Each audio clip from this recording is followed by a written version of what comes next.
আসসালামু আলাইকুম। আমি মারিয়ামের শখের বাড়িতে আপনাদের সবাইকে স্বাগতম। চলে এসেছি আরও একটি নতুন ভিডিও নিয়ে। আশা করছি আপনাদের কাছে খুবই ভালো লাগবে। আমরা জানি সজনে ডাঁটা আমাদের শরীরের জন্য কতটা উপকারী। এই প্রচণ্ড গরমে শরীর ঠান্ডা রাখতে এবং হজম ঠিক রাখতে খুব কম উপকরণে সজনে ডাঁটা দিয়ে মসুরের পাতলা ডালের একটি দুর্দান্ত রেসিপি আজকে শেয়ার করব আপনাদের সাথে। প্রথমেই কেটে নিয়েছি কতগুলো সজনে ডাঁটা। মসুরের ডাল নিয়ে নিয়েছি পরিমাণ মতো এবং সেগুলোকে সুন্দর করে ধুয়ে নিয়েছি। ধোয়ার পর খুব অল্প পরিমাণে পানি দিয়ে নিয়েছি, এখানে বেশি পানি আমি আগেই দিব না। তারপর দিয়ে দিচ্ছি কাঁচামরিচ, পেঁয়াজ কুচি, দিয়ে দিচ্ছি সামান্য পরিমাণে আদা কুচি। আদাটা আপনারা চাইলে পেস্ট করেও দিতে পারেন, আবার নাও দিতে পারেন। আমার কাছে আদার ফ্লেভারটা ভালো লাগে তাই আমি দিয়েছি। তারপর দিয়ে দিচ্ছি খুব অল্প পরিমাণে সয়াবিন তেল। তেলটা দেওয়ার কারণ হচ্ছে ডালটা যেন ফেনা ধরে পড়ে না যায়। দিয়ে দিচ্ছি পরিমাপ মতো লবণ। লবণটা আপনারা পরে লাগলে আবার দিয়ে দিবেন।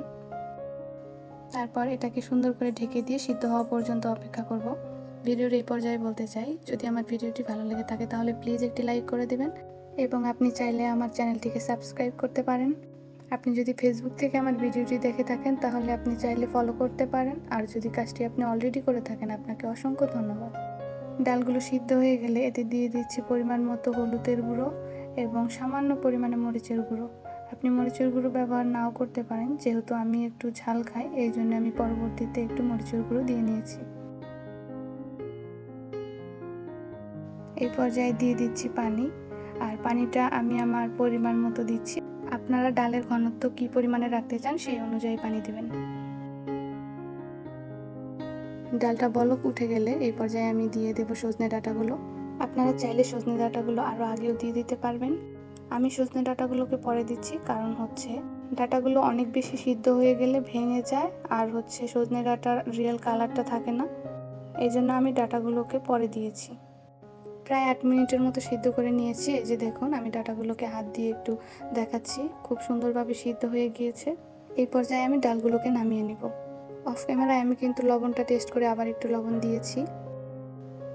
কড়াইতে তেল দিয়ে দেওয়ার পর তেলটা গরম হয়ে গেলে একটা শুকনো মরিচ ভাজা ভেঙে অর্ধেক করে দিয়ে দিব।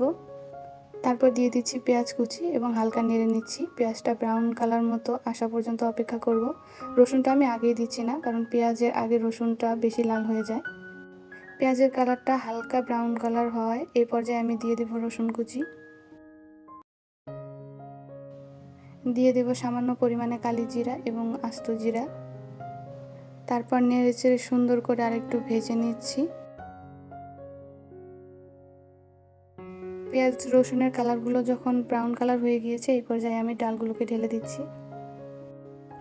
বলক আসা পর্যন্ত অপেক্ষা করব এবং বলক আসার পরে আমি এটাকে নামিয়ে নিচ্ছি।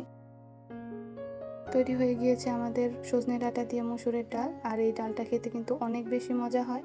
আপনাদের কাছে যদি ভালো লাগে অবশ্যই বাসায় ট্রাই করতে ভুলবেন না। আমি আশা করছি এই ভিডিওটি আপনাদের অনেক বেশি ভালো লাগবে। আজকের মতো এখানেই বিদায় নিচ্ছি। সবাই ভালো থাকবেন, সুস্থ থাকবেন। আসসালামু আলাইকুম।